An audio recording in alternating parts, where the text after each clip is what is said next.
புதுச்சேரி மாநில வனத்துறை அமைச்சர் தேனி ஜெயக்குமாருக்கு சொந்தமான இடத்தில் இயங்கி வரும் வாசனை திரவியங்கள் தயாரிக்கும் நிறுவனத்திற்கு சந்தன கட்டைகள் கடத்தி கொண்டு செல்ல இருந்தது தெரியவந்தது. இதனையடுத்து சேலம் உதவி வன பாதுகாவலர் செல்வகுமார் தலைமையில் 10க்கும் மேற்பட்ட வாசனை திரவியம் தயாரிக்கும் நிறுவனத்தில் சோதனை மேற்கொண்டனர். அங்கே சட்டவிரோதமாக 156 பைகளில் சந்தன கட்டைகள், 53 பைகளில் சந்தன துகள்கள் பதுக்கி வைக்கப்பட்டிருந்தது தெரியவந்தது. ஆனால் அதற்குண்டான உரிய ஆவணங்கள் இல்லை. இதனைத் தொடர்ந்து அங்கு தமிழக வனத்துறையினர் சோதனை நடத்தினர். இதில் பதுக்கி வைக்கப்பட்ட சந்தனக்கட்டைகள் 6 டன் எடை கொண்டது என கணக்கிடப்பட்டது. இதனையடுத்து சட்டவிரோதமாக பதுக்கி வைக்கப்பட்டிருந்த பல கோடி ரூபாய் மதிப்புள்ள சந்தனக்கட்டைகளை பறிமுதல் செய்தனர். மேலும் சம்பந்தப்பட்ட அந்த நிறுவனத்திற்கு வருவாய்த்துறை அதிகாரிகள் முன்னிலையில் சீல் வைக்கப்பட்டது.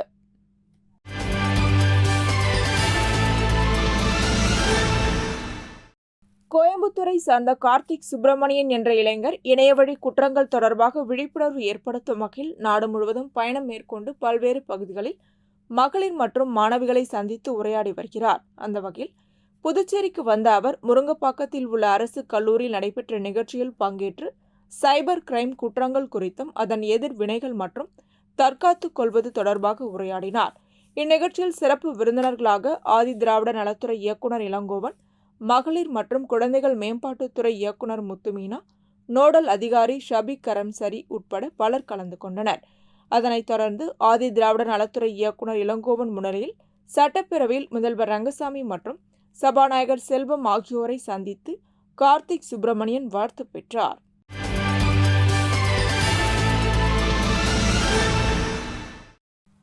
தனியார் மயமாக்கல் என்ற நிலையை எடுத்த பிறகு மின்கட்டணத்தை தொடர்ந்து உயர்த்தி கொண்டே வருகிறார்கள். கடந்த 3 ஆண்டுகளில் பலமுறை மின்கட்டணம் உயர்த்தப்பட்டு பல நிலைகளில் மக்கள் பாதிப்படைந்து வருகிறார்கள். இந்த மின்கட்டண உயர்வு மிகவும் கண்டிக்கத்தக்கது. இதனால் பொதுமக்கள் பாதிப்படைந்திருக்கிறார்கள். குறிப்பாக மின்கட்டண உயர்வு மட்டுமல்லாமல் காலதாமதமாக கட்டணம் போன்ற இதர பல கட்டணங்களை உயர்த்தி பல மடங்கு மின்கட்டணம் வசூலிக்கப்படுகிறது. மின்கட்டணம் உயர்ந்து கொண்டே செல்லும் நிலையில் வளர்ந்து வரும் புதுச்சேரி நகரத்திற்கு ஏற்ப மின் இணைப்புகளை கட்டமைக்கவில்லை. இதனால் அடிக்கடி மின்தடை ஏற்படுவது வாடிக்கையாக உள்ளது. மின்தடை ஏற்படும் போது பல மணி நேரம் மக்கள் இருளில் மூழ்குகிறார்கள். இப்படிப்பட்ட நிலையில் மின்கட்டண உயர்வு என்பது மிகவும் கண்டிக்கத்தக்கது. ஆகையால் இந்த அரசு பொதுமக்கள் நலனில் அக்கறை கொண்டு மின்கட்டண உயர்வை திரும்பப் பெற வேண்டும். அப்படி இல்லை என்றால் மின்கட்டண உயர்வை கண்டித்து பொதுநல அமைப்பினர் சார்பில் மாநிலம் தழுவிய போராட்டம் நடத்தப்படும் என்பதை இதன் மூலம் தெரிவித்துக் கொள்கிறேன் என சட்டமன்ற உறுப்பினர் நேரு என்கின்ற குப்புசாமி தெரிவித்தார். மின்துறையை தனியார் மயமாக்குன்னு சொல்லிட்டு இதேமாரி தொடர்ந்து செஞ்சிருந்தாங்க. இதை யார் தான் கேட்கணுன்ற நிலைக்கு மக்கள் தள்ளப்பட்டுக்கிறாங்கன்றத இந்த ஆட்சியாளர் புரிஞ்சுக்கணும். அதே நேரத்தில் மின்துறையில் இன்னைக்கு இருக்கிற மக்கள் தொகைக்கு ஏற்ப பணியிடங்கள் கிடையாது. இருந்த பணியிடங்களே காலியாகுது. இந்த காலியாக இருக்கிறதுனால இன்னைக்கு கன்ஸ்ட்ரக்ஷன் லேபர் என்று சொல்லக்கூடிய பணியிடத்துக்கு ஒரு ஆள் கூட இல்லை. இன்னைக்கு ஒரு கேபிள் பழுதாயிடுச்சுனாக்கா அங்கே பூமிக்கு அடியில் இருக்கிறத பள்ளம் தோண்டுறதுக்கு ஆள் இல்லாத இன்னைக்கு அந்தந்த மின் நுகர்வோரே அந்த பள்ளத்தை நோண்டி கொடுங்க, நாங்கள் சரி செய்கிறோம் என்று இந்த மின்துறையினர் கூறுகிறார்கள். அதே நேரத்தில் அவங்களுக்கு அந்த உபகரணம்லாம் இல்லை. அந்த கேபிள் இணைப்புக்கு அந்த மின் இது காம்பவுண்டிங் என்று சொல்லக்கூடிய இந்த கீழெலாம் போட்டு இந்த போட்டு மூடி கவர் பண்ணிட்டு போவாங்க. அதுவும் இப்போ அவங்க பற்றாக்குறை. மின் உபகரணமும் இல்லை. மின் தடை ஏற்பட்டாக்கா அதை சரி செய்யறதுக்கு ஆளும் இல்லை. ஒரு இடத்துல ஒரு ஜேஏ ரிட்டையர் ஆகி அவருக்கு அந்த இடத்துல இன்னைக்கு ஒரு 4 மாசமா ஜேஏ கூட போடல. அப்படிப்பட்ட ஏஐ இல்லை, ஜேஐ இல்லை. கான்ட்ராக்ட் பேஸில் ஜேஐ எடுக்கிறாங்கன்னா அதையும் எடுக்கல. அதே நேரத்தில் இருக்கிற இளைஞர்களுக்கு வேலை கொடுக்கறதுக்கு பணியிடத்தை காலியாக இருக்கிற பணியிடத்தை கூட அவங்க நிரப்பலை. இதெல்லாம் ஏன்னு கேட்டாக்கா வருங்காலத்தில் இந்த துறையை தனியார் மயமாக்க போகிறோம், அதுக்கோசரம் நாங்கள் ஆள் எடுத்தால் அவங்களுக்கு யார் பொறுப்பேற்றுக்கிறது அப்படின்ற நிலைக்கு மறைமுகமாக இதெல்லாம் தடை பண்ணி வச்சுக்கிறாங்க. இது மிகவும் கண்டிக்கத்தக்கது. இந்த அரசு இந்த மின்கட்டணத்தை உயர்வை திரும்ப பெற வேண்டும். அப்படி இல்லை என்றால் பொதுநல அமைப்புகள் மற்றும் பொதுமக்களை ஒன்று திரட்டி நாங்கள் இதை மிகப்பெரிய போராட்டமாக மாற்றுவோம் என்று இதன் மூலம் தெரிவித்துக் கொள்கிறோம்.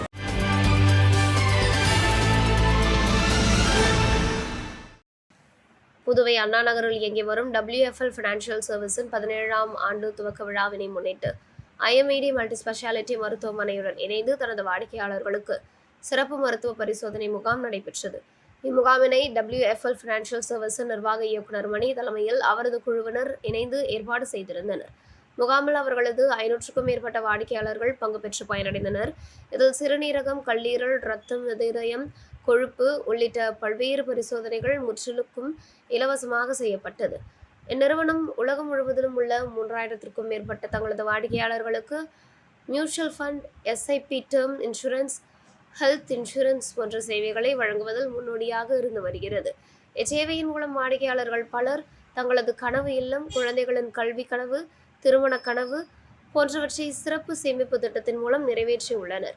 மேலும் இன்சூரன்ஸ் கிளைம் சர்வீஸ் மூலம் பல வாடிக்கையாளர்களுக்கு தங்களது மருத்துவ செலவில் இருந்து குடும்பத்தை பாதுகாத்துள்ளனர் என்பது குறிப்பிடத்தக்கது.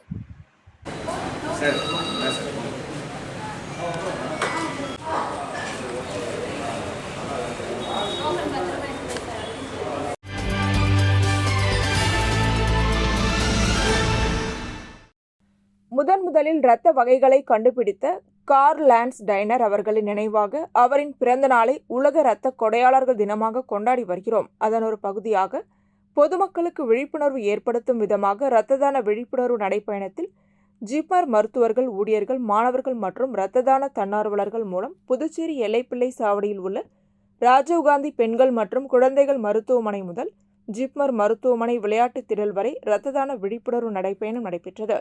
இந்த பேரணியை ஜிப்மர் மருத்துவமனை இயக்குனர் மற்றும் மருத்துவ கண்காணிப்பாளர் ஆகியோர் துவக்கி வைத்தனர். புதுச்சேரி மாநில எய்ட்ஸ் கட்டுப்பாடு சங்கம் இதற்கான உதவியை செய்தது.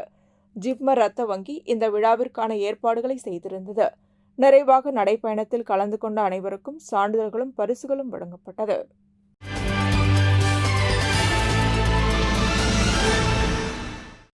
ரெட்டியார்பாளையம் பகுதியை சார்ந்த புதுநகரில் கழிவுநீரில் விஷவாயு கலந்து தாக்கி 3 பேர் இறந்த இடத்தில் உழவர்கரையை சார்ந்த அதிமுக பிரமுகரும் அன்பு ஆத்திரேய அறக்கட்டளை நிறுவனருமான முனைவர் திரு அருசெழியன் கழிவுநீர் சுத்திகரிப்பு நிலையத்தை பார்வையிட்டார். மேலும் அவருடைய துணைவியார் காயத்ரி ஸ்ரீ அவர்களையும் பெங்களூரிலிருந்து வரவழைத்து இந்த நிகழ்விற்கான காரணத்தையும் அதனை சரி செய்ய வேண்டிய டெக்னிக்கல் விஷயங்களையும் ஆராய்ந்து பல அணுகுமுறைகளை பொதுப்பணித்துறை அதிகாரிகளிடம் விளக்கினார்.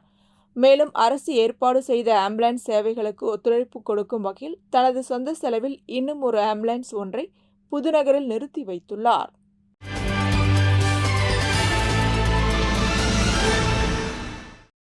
புதுச்சேரி தேசிய ஓவியர் மற்றும் ஓவிய ஆசிரியர் ரவியின் தனிமனித ஓவிய கண்காட்சி வண்ண அருவி கலைக்கூடத்தில் நடைபெற்றது. இந்த கண்காட்சியினை சட்டமன்ற உறுப்பினர்கள் அனிவால் கெனடி, செந்தில்குமார் மற்றும் தேசிய ஓவியர் சுகுமாரன், நல்லாசிரியர் அன்பழகன், ஓவியர் கந்தப்பன், முனைவர் ரவி ஆகியோர் கலந்து கொண்டு குத்துவிளக்கேற்றி வாழ்த்துரை வழங்கினார்கள். இந்த கண்காட்சியில் கடின உழைப்பாளர்களின் வாழ்க்கை முறையினை சித்தரிக்கும் வகையில் 25 நீர்வண்ண ஓவியங்களை காட்சிப்படுத்தப்பட்டிருந்தது. கண்காட்சிக்கான ஏற்பாடுகளை ஓவியர்கள் சாந்தகுமார், எழிலரசன் ஆகியோர் செய்திருந்தார்கள். இந்த நிகழ்ச்சியில் பொதுமக்கள், ஓவியர்கள் என அனைவரும் கலந்து கொண்டனர். உலக முதியோர் வன்கொடுமை விழிப்புணர்வு தினம் ஒவ்வொரு ஆண்டும் ஜூன் 15ஆம் தேதி கொண்டாடப்படுகிறது. இதனையொட்டி ஹெல்பேஜ் இந்தியாவும் புதுச்சேரி முதியோர் நல இயக்கமும் இணைந்து ஏம்பலம் கிராமத்தில் உள்ள மறைமலை அடிகள் அரசு பள்ளி மைதானத்தில் முதியோர் சுய உதவி குழுக்களின் உறுப்பினர்கள் அனைவரும் சேர்ந்து விழாவை கொண்டாடினர். விழாவிற்கு புதுச்சேரி மாநில சட்டப்பேரவைத் தலைவர் ஏம்பலம் செல்வம், சட்டமன்ற உறுப்பினர் லட்சுமிகாந்தன் ஆகியோர் சிறப்பு விருந்தினர்களாக கலந்து கொண்டு சிறப்புரையாற்றினர். மேலும் விழாவில் சமூக நலத்துறை இயக்குனர் ஆறுமுகம், தமிழகம் மற்றும் புதுச்சேரி தலைவர் எட்வின் பாபு ஆகியோர் விழாவில் கலந்து கொண்டு சிறப்பித்தனர். 2015 முதல் முதியோர் இயக்கத்திற்காக தொண்டாற்றிய பணியாளர்கள் அனைவருக்கும் நினைவு பரிசு வழங்கி சிறப்பித்தனர்.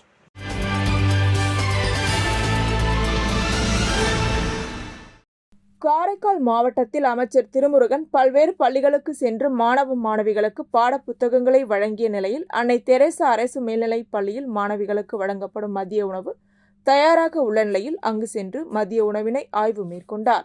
மேலும் மாணவ மாணவிகளுக்கு தரமான உணவை வழங்க வேண்டும் எனவும் சுத்தமான உணவை வழங்க வேண்டும் எனவும் கல்வித்துறை அதிகாரிகளை கேட்டுக்கொண்டார். மேலும் அங்கு கூடியிருந்த மாணவிகளிடம் அரசு வழங்கும் மதிய உணவு எப்படி உள்ளது என்பது குறித்து கருத்துக்களை கேட்டறிந்தார். மேலும் மாணவிகளுக்கு அமைச்சர் உணவு பரிமாறினார் என்பது குறிப்பிடத்தக்கது.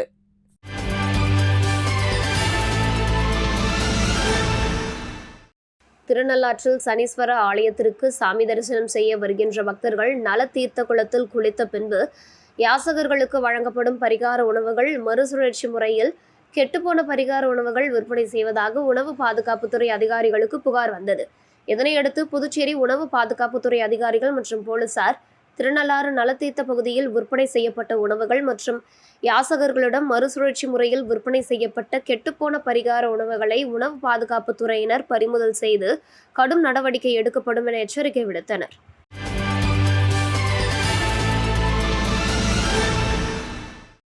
காலாப்பட்டில் கடல் அரிப்பு ஏற்படுவதால் கடலோர பகுதியில் வாழும் மீனவர்கள் பாதிக்கப்படுகின்றனர். இதனைத் தொடர்ந்து பாராளுமன்ற தேர்தல் விதிகள் காரணமாக காலாப்பட்டு தொகுதி கடலோர கிராமங்களில் நடைபெற்று வரும் கடலரிப்பு தடுப்பு பணிகளை துரிதப்படுத்துவது சம்பந்தமாக முன்னாள் போக்குவரத்து துறை அமைச்சரும் காலாப்பட்டு தொகுதி சட்டமன்ற உறுப்பினருமான கல்யாணசுந்தரம் பொதுப்பணித்துறை தலைமை பொறியாளர் மற்றும் அதிகாரிகளுடன் நேரில் சென்று ஆய்வு மேற்கொண்டார்.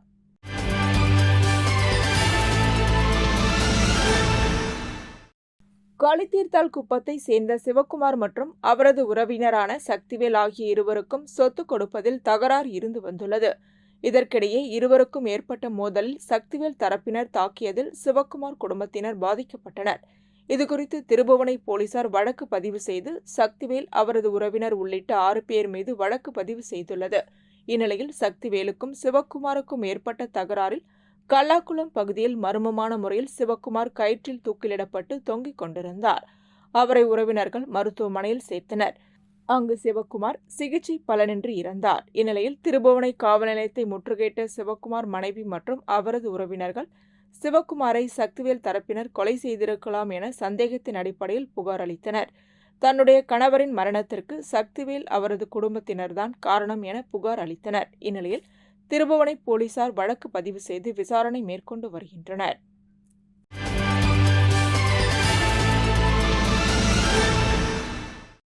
பாண்டிச்சேரி நல உதவிக்குழுவினர் ஒவ்வொரு ஆண்டும் பக்ரீத் பண்டிகையை முன்னிட்டு நலத்திட்ட உதவிகள் வழங்குவது வழக்கம். அந்த வகையில் இந்த ஆண்டு பக்ரீத் பண்டிகையை முன்னிட்டு நலத்திட்ட உதவிகள் வழங்கும் நிகழ்ச்சி முல்லா வீதியில் உள்ள வக்பு வாரிய சமுதாய கூடத்தில் நடைபெற்றது. அமைப்பின் தலைவர் அப்துல் ரசாக் தலைமையில் நடைபெற்ற நிகழ்ச்சியில் செயலாளர்கள் இர்ஃபான், அமர் ஆகியோர் முன்னிலை வகித்தனர். விழாவில் சிறப்பு விருந்தினர்களாக பாதிரியார் அந்தோணிசாமி, வக்பு வாரிய அதிகாரி இஸ்மாயில், வக்பு வாரிய உறுப்பினர் ஃபாத்திமா ஆகியோர் கலந்து கொண்டு பொதுமக்களுக்கு நலத்திட்ட உதவிகளை வழங்கி நிகழ்ச்சியை தொடங்கி வைத்தனர். இதில் பொதுமக்கள் பலர் பயன்பெற்றனர். இந்நிகழ்ச்சியில் பாண்டிச்சேரி அசோசியேஷன் சர்வீஸ் நிர்வாகிகள் அப்துல் ரசாக், சத்ய நாராயணன் உட்பட பலர் கலந்து கொண்டனர்.